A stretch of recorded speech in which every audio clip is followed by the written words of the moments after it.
First ever factory outlet, Chandanagar, Mukunda Jewelers, opening soon. No making charges.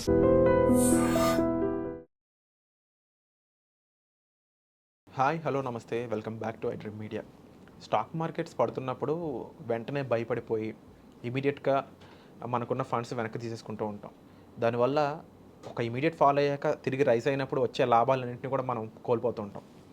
Last 5 monthsలో జరిగింది అలాంటి fall అయితే ఇప్పుడు గ్రీన్లో మార్కెట్ నడుస్తున్నప్పుడు వచ్చే లాభాలన్నింటినీ కూడా చాలామంది కోల్పోతున్నారని చెప్పొచ్చు. అనేక మంది ఎస్ఐపీలు అయితే తీసేసారు. అలాంటి వాళ్ళందరికీ ఇది ఒక బిగ్ లెసన్ కింద మారిపోయింది. అయితే అలాంటి టైంలో ఏం చేయాలనేది ఒకసారి మనతో ఉన్న certified financial planner Anil Kumar Bachchu గారిని అడిగి తెలుసుకుందాం. అనిల్ గారు, లాస్ట్ 5 months చాలా గడ్డు కాలం అని చెప్పొచ్చు స్టాక్ మార్కెట్స్లో ఉన్న వాళ్ళకి. బట్ అలాంటి ఫాల్ జరిగాక వచ్చే రైజ్ ఏదైతే ఉంటుందో, అంటే గాయపడిన సింహం నుంచి వచ్చే శ్వాస భయంకరంగా ఉంటుంది అన్నట్టు. ఆ ఎగ్జాంపుల్ ఎందుకు చెప్పానంటే స్టాక్ మార్కెట్స్కి ఇది బాగా సూట్ అవుతుంది. స్టాక్ మార్కెట్స్లో ఫాల్ అన్నీ కూడా ఒక ఆపర్చునిటీగా చూసినట్లయితే అంత అంటే మనం పెట్టే మనీ నీడ్ఫుల్ మనీ కాకుండా కాస్త సేవ్ చేసుకున్న మనీ అయితే తర్వాత వచ్చే ఫ్రూట్స్ చాలా హ్యాపీగా ఉంటాయి. సో ఇలాంటి విషయాలు చాలామంది అర్థం చేసుకోక వెంటనే వాళ్ళ ఫండ్స్ తీసేసుకుంటాం. స్టాక్ మార్కెట్స్ అనేవి అంత వర్త్ కాదు అన్నట్టు అనుకోవడం ఉంటుంది. బట్ నిజానికి మార్కెట్ ఫాల్ ఆ టైంలో భయపడడం కాకుండా ఏం చేయాలంటారు? Very good question. చాలామంది ఏంటంటే ఆ టైంలో మనం ఎంత చెప్పినా వినలేదు.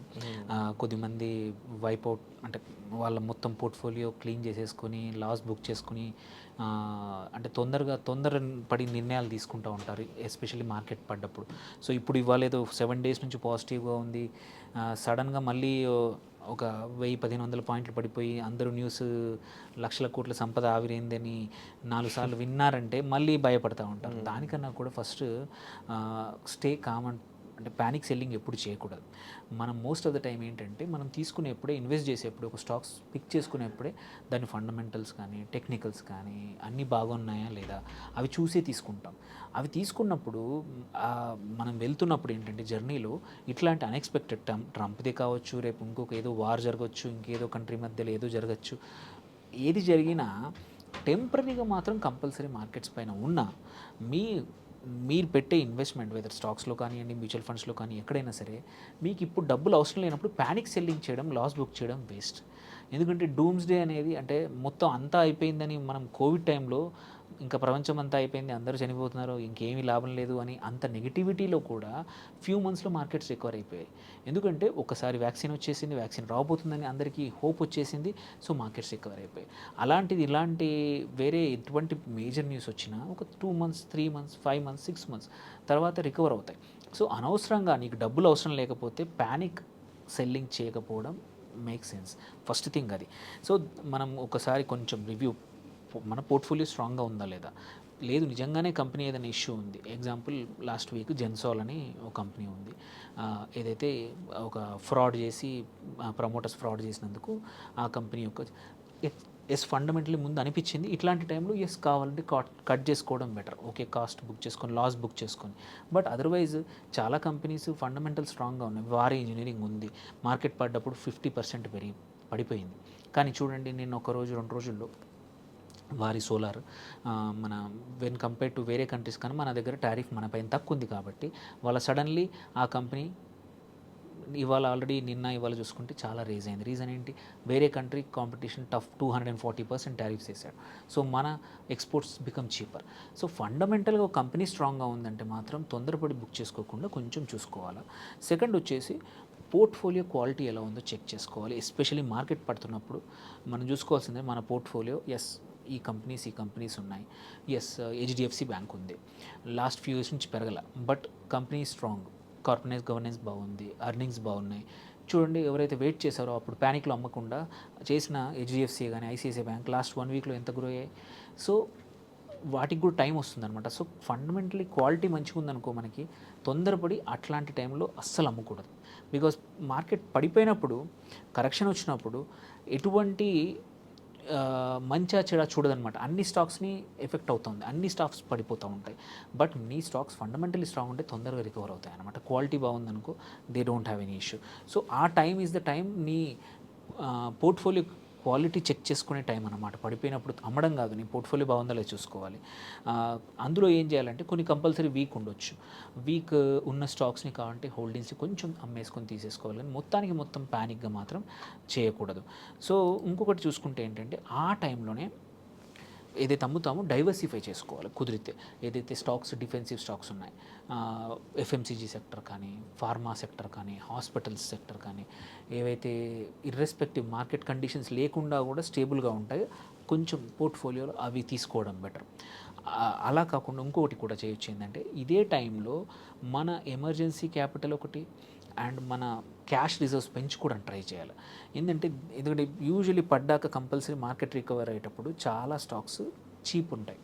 That is the time. ఆ టైంలో కొన్నామంటే మన రిటర్న్స్ విల్ బీ హయ్యర్. నువ్వు ఇప్పుడు మార్కెట్స్ పెరిగే టైంలో కొన్నావు, పెరిగాక కొన్నావంటే నీ రిటర్న్స్ తక్కువ ఉండే అవకాశాలు ఉన్నాయి. బట్ మార్కెట్ పడ్డాక రికవర్ అయ్యే టైంలో కొన్నావు అనుకోండి, నీకు చాలా హయ్యర్ రిటర్న్స్, ఫాస్టర్ రిటర్న్స్ తొందరగా వస్తాయి. సో ఆ టైంలో మనం యాక్చువల్లీ క్యాష్ రిజర్వ్స్ పెంచుకోవడం మోర్ ఇంపార్టెంట్. అండ్ కుదిరితే నీకు భయంగా ఉంటే ఆ టైంలో ఏంటంటే ఎస్ఐపీస్, స్టాక్ ఎస్ఐపి కానివ్వండి, మ్యూచువల్ ఫండ్ ఎస్ఐపి రెండు చేసుకోవచ్చు. నువ్వు కావాలంటే చాలా కంపెనీస్ ఇప్పుడు స్టాక్ సిప్ కూడా ఇస్తున్నాయి. డిమాట్ ద్వారా 10-20 వేలు ఇస్తే ప్రతి నెల ఆ టైంలో మనం ట్రాన్స్ఫర్ అవుతాయి ఆటోమేటిక్గా స్టాక్స్, అది కూడా చేసుకోవచ్చు. మ్యూచువల్ ఫండ్ సిప్ చేసుకోవచ్చు. ఈ ఎస్పెషల్లీ ఇట్లాంటి మార్కెట్ పడుతున్నప్పుడు మనం రూపీ కాస్ట్ యావరేజ్ చేసుకోవడానికి అది చేసుకోవచ్చు. తర్వాత కొన్ని కేసులు ఏంటంటే హెడ్జ్ చేసుకోవచ్చు. మనం పుట్ ఆప్షన్స్ కానీ ఏమన్నా, బికాజ్ మన పోర్ట్ఫోలియో డైవర్సిఫైడ్ ఉంది, దానికి తగ్గట్టు ఒక ఇండెక్స్ ఆప్షన్ కొనుక్కొని పుట్ ఆప్షన్ కొనుక్కుంటే ఇది పడ్డా ఇక్కడ లాస్ అయింది అక్కడ రికవర్ చేసుకోవచ్చు అనమాట. సో ఇలా హెడ్జింగ్ చేసుకోవచ్చు. ఆబ్వియస్లీ ఇంకొకటి ఏంటంటే ఈ టైంలోనే మనం ఏం చేయొచ్చు అంటే కుదిరితే డివిడెండ్ ఈల్డ్ స్టాక్స్ ఉంటాయి కొన్ని, సంవత్సరానికి 7-8. ఎగ్జాంపుల్ ఇప్పుడు చూసాము హెచ్డిఎఫ్సి ఇచ్చింది, ఐటీసీ ఇచ్చింది, ఐసిఐసిఐ, చాలా కంపెనీస్ ఏంటంటే సంవత్సరానికి ఒక 6-7% డివిడెండ్స్ ఇస్తూ ఉంటాయి. అలాంటి స్టాక్స్ని కొన్ని తీసుకుంటే ఏంటంటే అవి యూజువల్లీ ఇంతగా పడిపోయిన డివిడెండ్ రూపంలో మనకి కొంచెం క్యాష్ ఫ్లోస్ వస్తూ ఉంటాయి.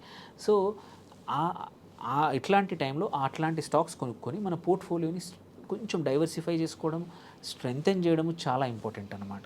సో ఈ ప్యానిక్స్ తక్కువ చేసేసి, అండ్ అన్నిటికన్నా ఇంపార్టెంట్ ఏంటంటే ఈ టైంలో భయపడి న్యూస్ చూసి భయపడే కన్నా ఒకరితో ప్రొఫెషనల్ అడ్వైస్ కానీ తీసుకొని ఓపిక బట్టి తీసుకుంటే ఏంటంటే పోర్ట్ఫోలియో రివ్యూ చేయించుకుంటే ఆ టైంలో ఏవైనా మంచిగా లేని స్టాక్స్ని తీసేసి, ఏవైతే స్ట్రాంగ్ ఉన్నాయి బట్ సమ్ రీజన్స్ పడిపోయాయి అవి అలాగే ఉంచి పోర్ట్ఫోలియోని బిల్డ్ చేసుకోవడం more important than panic selling కన్నా, వైప్అవుట్ చేసుకోవడం కన్నా. ఎందుకంటే ఒకసారి మనం లాస్ అయ్యి మార్కెట్లోంచి ఎగ్జిట్ అయితే మళ్ళీ రావడానికి టైం పడుతుంది. బికాజ్ మనం అక్కడ నేను చాలా పొడగొట్టుకున్నాను. నేను one of the first thing that నేను వినేది ఏంటంటే క్లయింట్స్ నుంచి, సార్ నా డబ్బులు ఆల్రెడీ పోయినాయి, చాలా నాకు వద్దు సార్ స్టాక్ మార్కెట్. సో ఆ భయం నుంచి అట్లాంటి మాట రాకూడదు అంటే రెగ్యులర్గా మనం రివ్యూ చేసుకొని ఈ టైంలో ప్యానిక్ లేకపోతే కంపల్సరీ రికవర్ అవుతాయి. ఎవరైతే అట్లాగే ఉంచారో రికవర్ అవుతున్నాయి. వాళ్ళ స్టాక్స్ ఎవరైతే రివ్యూ చేసుకున్నారో వాళ్ళు వేరే చీపర్ కంపెనీస్ ఏవైతే ఉన్నాయో ఈ టైంలో కొనేశారు. నా కరెక్షన్ అయినప్పుడు they already enjoying the fruits అనమాట. సో రివ్యూ, ప్రొఫెషనల్ హెల్ప్ తీసుకోవడం చాలా మంచిది ఈ టైంలో. Wonderful sir. అండ్ ఒక నైస్ అనాలిసిస్ ఇచ్చారు మా కోసం. తప్పకుండా ఇలాంటి మంచి అనాలిసిస్ అలాగే పర్సనల్ అనాలిసిస్ కోసం కూడా మీరు సార్ని సంప్రదించవచ్చండి. వచ్చే ఎపిసోడ్లో మళ్ళీ కలుద్దాం. ముఖ్యంగా పర్సనల్ ఫైనాన్స్ మెయింటైన్ చేయడంలో ఇన్వెస్టింగ్కి సంబంధించి ఎటువంటి డౌట్స్ ఉన్నా కూడా మీరు సార్ని సంప్రదించవచ్చు. Thank you so much.